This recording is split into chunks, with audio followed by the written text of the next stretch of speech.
दोस्त रवि नाम का एक लड़का जो राजस्थान के छोटे से गांव में रहता था। इनके पिताजी एक बहुत ही साधारण किसान थे।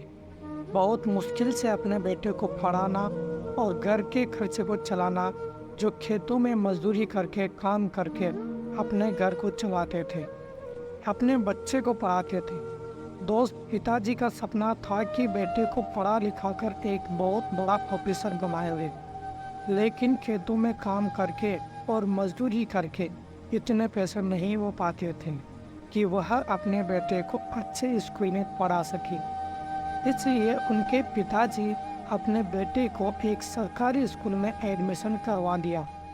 जैसे तैसे करके रवि ने अपनी पढ़ाई को जारी रखा। रवि अपनी पढ़ाई के दौरान अपने पिता का हाथ भी बटाते थे, पिताजी के साथ खेतों में काम भी करते थे। और आपने देखा होगा कि किसानों के कामों में बहुत सारी समस्याएं आती हैं, जैसे कि समय पर से पानी का नहीं मिलना, खाद बीज सही पर नहीं आना। और यही सब समस्या को लेकर इनके पिताजी रवि के साथ स्थानीय सरकारी कर्मियों और अधिकारी के पास जाते थे। तो धीरे धीरे रवि को मन में बैठ गया कि आईएएस बनने पर आप समाज के लिए बहुत कुछ कर सकते हैं। और तभी से रवि ने यूपीएससी की तैयारी करने का सोच लिया। लेकिन जैसे ही ग्रेजुएशन कंप्लीट हुआ तो यूपीएससी की तैयारी करने की वजह इन्होंने अपने पढ़ाई को ही छोड़ दिए। इसका रीज़न पता है क्या है? इसका रीज़न वही है जो अक्सर एक मिडिल क्लास के लड़के के साथ होता है। इस बात को आप ही रिलेट कर पाओगे। जरा सा, इनकी बड़ी बहन की शादी करने का समय आ गया था और इस समय घर की आर्थिक स्थिति बहुत खराब थी और इन्हें शादी का जिम्मेदारी भी उठाना था, क्योंकि घर में शादी की जिम्मेदारी संभालने के लिए ही उनके पिता के अलावा सिर्फ रवि थे। ये बात हालांकि भी रवि सबसे छोटे थे। यहाँ पर मैं एक लाइन और बोलूँगा कि दोस्त, गरीब के लिए सब कुछ आसान नहीं होता। दोस्त, बहन की शादी के बाद अब इन्होंने डिसाइड किया कि मुझे यूपीएससी की तैयारी के लिए दिल्ली जाना चाहिए। लेकिन जब इन्होंने पिताजी के पास बताया कि पिताजी मुझे दिल्ली जाना है यूपीएससी की तैयारी करने के लिए, तो इनके पिताजी भेजने के लिए तैयार हो।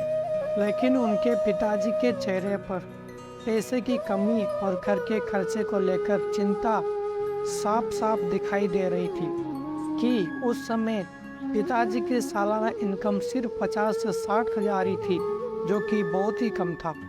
और इतने ही में ही घर का खर्च और बच्चे की पढ़ाई को मैनेज करना बहुत मुश्किल होता था। लेकिन अब तक उन्होंने यूपीएससी की तैयारी के लिए अपने बेटे को दिल्ली भेजने का निर्णय लिया। दोस्तों, सैल्यूट है ऐसे पिता को जिन्होंने इतनी टफ सिचुएशन में भी सही डिसीजन लिए हैं।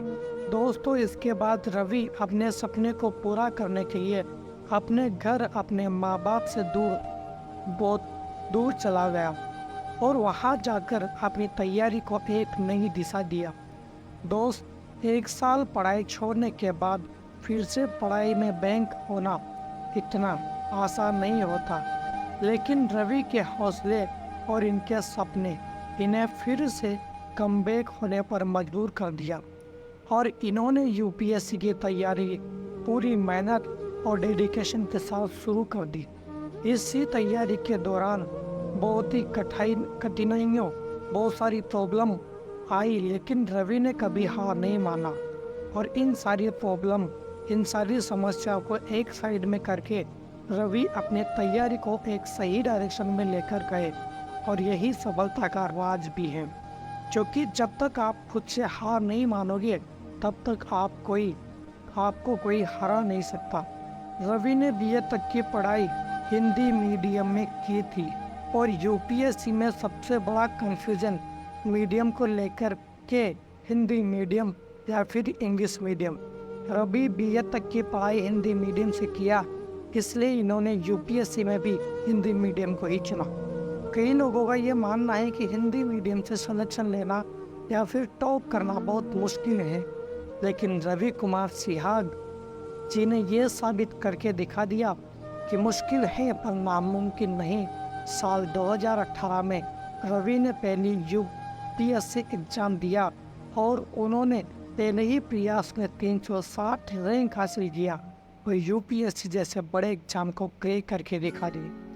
और इतना ही नहीं, इन्होंने 2019 में 317 रैंक और अंतर 2021 में 19वीं रैंक के साथ न केवल अपने सपने को पूरा किया बल्कि हिंदी मीडियम से पूरे देश भर में पहली रैंक हासिल किया, जो कि एक हिंदी माध्यम से तैयारी कर रहे उन लाखों यूपीएससी छात्र छात्राओं के लिए रवि कुमार सिहाग जी का एक बहुत बड़ा एग्जाम्पल बन गए। जब भी आपको मीडियम को लेकर कंफ्यूजन हो या फिर डीमोटिवेशन फील हो तो इस बार इस कहानी को जरूर सुनना।